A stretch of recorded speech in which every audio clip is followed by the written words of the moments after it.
Mimicry എന്ന് പറഞ്ഞ് എൻ്റെ പേര് കൊടുത്തിരിക്കുന്നത് ജനറൽ സയൻസിലുള്ള എൻ്റെ പ്രിയപ്പെട്ട സഹപ്രവർത്തകരാണ്. നിങ്ങളാരും തെറ്റിദ്ധരിക്കരുത്, ഞാൻ അത്ര വലിയ മിമിക്രി ആർട്ടിസ്റ്റൊന്നുമല്ല. ഇതിപ്പോൾ എൻ്റെ രണ്ടാമത്തെ സ്റ്റേജിൽ കയറിയിട്ടുള്ള പരിപാടിയാണ്. ആരും അധികം പ്രതീക്ഷിക്കാതിരിക്കാൻ വേണ്ടിയിട്ടാണ് ഞാൻ ആദ്യമേ പറയുന്നത്. 4 ശബ്ദമേ ഞാനിവിടെ അനുകരിക്കുന്നുള്ളൂ. അത് ആദ്യമേ പേര് പറയും, മനസ്സിലാകുന്നതിന് വേണ്ടിയിട്ടും കൺഫ്യൂഷൻ ഒഴിവാക്കാനാണ്. സാധാരണ മിമിക്രി എന്ന് പറയുമ്പോൾ ആളുകൾ സിനിമാ നടന്മാരെയാണ് അനുകരിക്കുന്നത് പൊതുവായിട്ട്. ഞാനിവിടെ 2 സിനിമാ നടന്മാരെ അനുകരിക്കാനായിട്ട് ശ്രമിക്കുകയാണ്. തെറ്റുകളുണ്ടെങ്കിൽ ക്ഷമിക്കുക. ആദ്യമായിട്ട് നരേന്ദ്രപ്രസാദ്.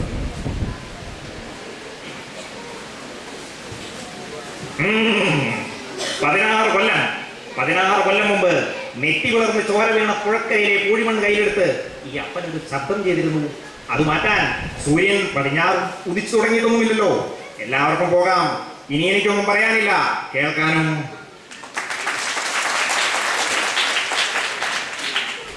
അടുത്തതായിട്ട് സുകുമാരനാണ്, പഴയ അന്തരിച്ച സിനിമാ നടൻ സുകുമാരൻ. അദ്ദേഹത്തിനോടൊരു പ്രത്യേക ആരാധനയുണ്ടായിരുന്നു കുറച്ചു കാലം. അതുകൊണ്ട് അദ്ദേഹം നടക്കുന്ന പോലെ ഇടയ്ക്ക് ഇങ്ങനെ താടി ചൊറിഞ്ഞ് നടക്കുമായിരുന്നു. അപ്പോൾ M.Tech പഠിക്കുന്ന കാലത്ത് ഞാനിങ്ങനെ താടി ചൊറിഞ്ഞ് കഴിഞ്ഞാൽ എൻ്റെ കൂടെയുള്ളവർ പറയും അയ്യോ പാവം. ഇപ്പോൾ അടുത്തതായിട്ട് സുകുമാരനാണ്. അയ്യോ പാവം. ഇതിലൊന്നുമില്ലാത്തൊരു ക്ലൂ ഉണ്ട്. സ്വാമി ആയതുകൊണ്ട് ഞാനത് പറഞ്ഞു തരാം. ഒന്നുമില്ലെങ്കിൽ നമ്മൾ ഒരേ തൂവൽ പക്ഷികളല്ലേ സ്വാമി. ആ പെണ്ണ് തൂങ്ങിച്ചത്തത് തന്നെ. പിന്നെ CBI എന്ന് വെച്ചാൽ ഇവിടുത്തെ ആളുകൾക്ക് മന്ത്രം പോലെയാണ്. പലർക്കും അതിൻ്റെ ഉത്ഭവം പോലും അറിയത്തില്ല. പക്ഷേ നിങ്ങൾ ഇവിടെ കിടന്ന് വിലസുന്നത് ഇവിടുത്തെ പോലീസ് മേധാവികൾക്ക് സഹിക്കുമോ സ്വാമി? എത്രയായാലും കാക്കയ്ക്കും തൻകുഞ്ഞ് പെൺകുഞ്ഞ് തന്നെയല്ലേ. ഇനിയുള്ളത് കുറച്ച് തല്ല് കിട്ടാനുള്ള പരിപാടിയാണ്. ഇവിടെയുള്ള കുറച്ച് പേരുടെ മാനറിസംസ് ആണ്. 4 മാസം ഞാനിവിടെ വന്നിട്ടായിട്ടുള്ളൂ.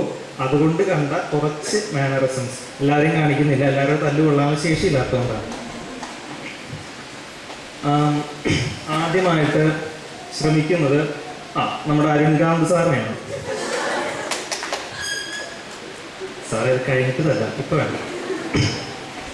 അരുൺകാന്ത് സാറിന് ഒരു പ്രത്യേക ശൈലിയുണ്ട് നടക്കുന്നതിന്, സംസാരിക്കുന്നതിന്, വർത്താനം പറയുന്നതിനൊക്കെ. ഞാൻ ശ്രമിക്കുകയാണ്, നിങ്ങൾ ശ്രദ്ധിക്കുക. ആഹാ, ഇപ്പൊ നമുക്കിട്ടെ സാറ് എൻ്റെ തിങ്കളങ്ങ കണ്ടണ്ട ഇല്ലല്ലേ? ചേച്ചി ഇപ്പൊ എന്താ കഴിക്കാനുള്ളത്? കാടപ്പഴയുണ്ട എന്ന് പറഞ്ഞെടുത്തു. ഇനി വളരെ വിനയാന്വിതനായിട്ടുള്ളൊരു മനുഷ്യനുണ്ട് നമ്മുടെ സഹൃദയിൽ. അദ്ദേഹം സംസാരിക്കുന്നതിൽ ഭയങ്കര വിനയമാണ്. സാറ് സംസാരിക്കുന്നുണ്ട് കഴിഞ്ഞാൽ തോന്നുന്നു ഞാൻ സാറിനെ പഠിപ്പിച്ചിട്ടുണ്ട്, അത്ര വിനയമാണ്. പക്ഷെ സാറ് നടക്കുന്നത് കണ്ടു കഴിഞ്ഞു കഴിഞ്ഞാൽ നമ്മളിപ്പോൾ തല്ലും എന്നുള്ള പോലെയാണ്. പക്ഷെ സംസാരിക്കാൻ തുടങ്ങി കഴിഞ്ഞാൽ മനസ്സിലാവും സാറ് വളരെ പാവമാണ്. സാറ് നടക്കുന്നത് ഇങ്ങനെയാണ്.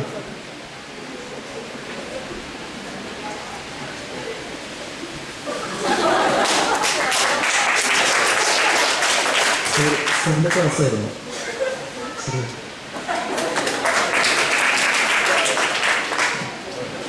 ഇനിയും വളരെ ജോസാറിനെയാണ് ഞാൻ ഉദ്ദേശിച്ചത്. മനസ്സിലായിട്ടില്ലെങ്കിൽ ആദ്യമേ പറയാം. ഇനി ബാക്കിയുള്ളവരെ പഠിച്ചു വരുന്നു. ഡയറക്ടർ സാറും എക്സിക്യൂട്ടീവ് ഡയറക്ടർ സാറൊക്കെ ലിസ്റ്റിലുണ്ട്. പക്ഷെ ഇപ്പോൾ എനിക്ക് അതിനുള്ള ധൈര്യം ആയിട്ടില്ല, അതുകൊണ്ട് ഞാൻ കാണിക്കുന്നില്ല. കുഴപ്പമില്ല. ഡയറക്ടർ സാർ പറഞ്ഞതിൻ്റെ പേരിൽ ഞാൻ ശ്രമിക്കുകയാണ്. നിങ്ങൾ ശ്രദ്ധിച്ചിട്ടുണ്ടോയെന്നറിയില്ല, ഡയറക്ടർ സാറ് അനൗൺസ് ചെയ്യുമ്പോൾ ഒക്കെ ഇങ്ങനെ പിടിച്ചിട്ടുണ്ടാവും. ഞാൻ പലപ്പോഴും ചിന്തിച്ചിട്ടുണ്ട്, സാറ് പണ്ട് കൊയറിലുണ്ടായിരുന്നു എനിക്ക് സംശയമുണ്ട്. കാരണം സാർ ഇങ്ങനെയാണ് മൈക്ക് പിടിക്കുക. സാധാരണ കൊയറിൽ പാട്ട് പാടുന്നവർ പറയുന്നത്.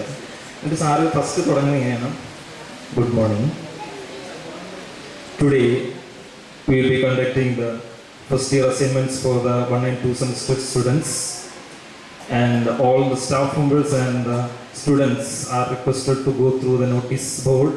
സാറിന് എസ് ഭയങ്കര ഇഷ്ടമാണ്. അത് ജോസഫ് എന്നുള്ളതിലത്തെ എസ് ആണോ അതോ സഹൃദയുടെ എസ് ആണോ എന്ന് എനിക്കറിയില്ല, പക്ഷെ എസ് ഭയങ്കര ഇഷ്ടമാണ്. പിന്നെ നമ്മുടെ എക്സിക്യൂട്ടീവ് ഡയറക്ടർക്ക് ഉണ്ട് ചില മാനറിസംസ്. അത് ഒന്നെന്ന് പറഞ്ഞു കഴിഞ്ഞാൽ ഓരോരുത്തർക്ക് ശരീരഭാഷ എന്ന് പറയുന്നത് അവർ ധരിക്കുന്ന വസ്ത്രത്തെയും കൂടി കുറച്ച് ബാധിക്കും, അതിനെയും കുറച്ച് ഡിപ്പെൻഡ് ചെയ്യും. ഇപ്പോൾ അച്ഛൻ എക്സിക്യൂട്ടീവ് ഡയറക്ടർ ലോഹയിൽ നിന്നുകൊണ്ട് അദ്ദേഹത്തിൻ്റെ നടത്തത്തിനും ചില പ്രത്യേകതകളുണ്ട്. അദ്ദേഹം സ്റ്റെപ്പ് കയറുന്നത് സാധാരണ നമ്മുടെ ചെറിയ പെൺകുട്ടികൾ വട്ടുപാവാട ഇട്ടിട്ട് കയറുന്ന പോലെയാണ്. പിന്നെ അച്ഛൻ അസംബ്ലിക്ക് നിൽക്കുന്നത് ഇങ്ങനെയാണ്, ഇടയ്ക്കൊന്ന് താടിയുന്ന കൈ വയ്ക്കും, കുറച്ച് കഴിയുമ്പോൾ ഇങ്ങനെ വയ്ക്കും. പിന്നെ സംസാരിക്കുകയാണെങ്കിൽ അച്ഛന് പൊതുവെ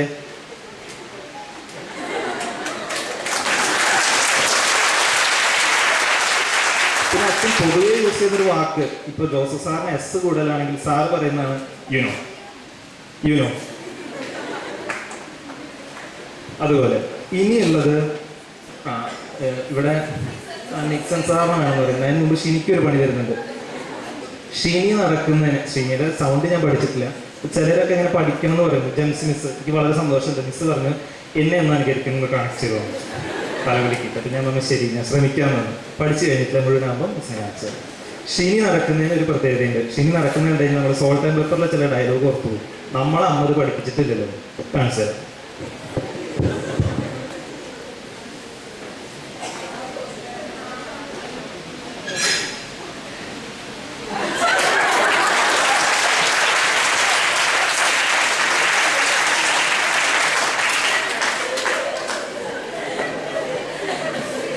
ഇനി അവസാനമായിട്ട് ഞങ്ങളുടെ തലൈവർ നിക്സൺ സാറ്, സാറോട് ഇല്ല എങ്കിലും ശ്രമിക്കുകയാണ്.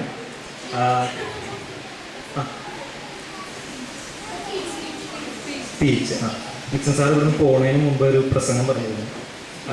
സാറ് ഒരു പേപ്പർ പ്രസൻറ്റേഷൻ പോവാണ്. അപ്പോൾ സാർ അതിൻ്റെ ഡീറ്റെയിൽസ് 2 വട്ടം, അതായത് ഒരു വട്ടം ഞങ്ങളുടെ അടുത്ത് ജനറൽ സയൻസ് ഡിപ്പാർട്ട്മെൻറ്റിലെ മീറ്റിങ്ങിൽ പറഞ്ഞിരുന്നു. അത് തന്നെ സാറ് പിന്നെ ഓപ്പൺ അസംബ്ലിയിലും പറഞ്ഞു. അപ്പോൾ ഞാൻ അതിൻ്റെ ഒന്ന് ശ്രമിക്കുകയാണ്. സാറ് നടക്കുന്നതിന് ചെറിയ പ്രത്യേകതയുണ്ട്. സാറ് നടക്കുന്നത് ഇങ്ങനെയാണ്.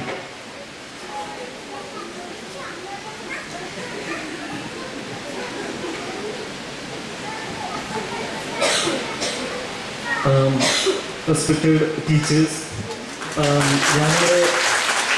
I have applied for a paper presentation at Adelaide University.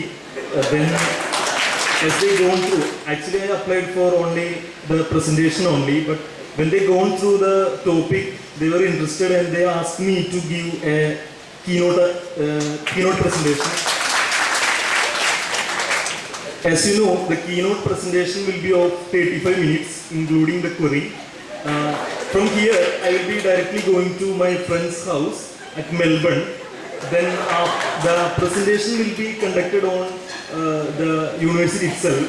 Then after that, I will be going to Sydney to celebrate the Christmas. So I wish all of you a happy Christmas. Thank you. ഇത്ര കൊണ്ട് ഞാൻ അവസാനിപ്പിക്കുകയാണ്. ഇത് ഈ പേര് പറഞ്ഞവരുടെ തല്ല് കൊണ്ട് കഴിഞ്ഞിട്ട് അടുത്ത തവണ നമുക്ക് ബാക്കിയുള്ളവരെ കാണിക്കാം. Thank you.